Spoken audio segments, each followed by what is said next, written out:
Remplisseu los tremigui de blat. E puis il y a une pala qui di la curt.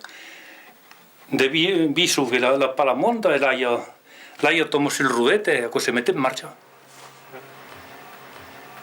E questo demolito che lo riviso che lo gravava sulle molas qui e in birella le molas e craccio lugro e sorta ici perché entre mi le due molas qui perché qua lo lugro fa mai un tour din enfin quando fa l'autore e craccia mai lingua per ma che fa pas fi come li siren nel padi ma per il bestiale che era sufficiente io una caixa qui e a me qui è paghi avevo una spesa di poco si per con come una pala a mi mare corta qui e in sacavo me suro la sera qui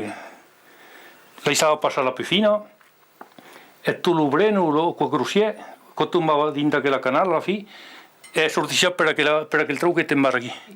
e in sacavo lo breno val e la farina tombava dintre quella caixa qui me in estate mette farina non le niente che plappanat crompalo via bello blat perché cada facevo la moldura che pelavo se ingardava un busia se le portava i 100 kg de blat e tornava pa che 15 kg de farina per presa guardavo e facevo pagare la moldura per ell mi ingraissavo 9 porcs aquí amb la farina que recuperavo sulla moldura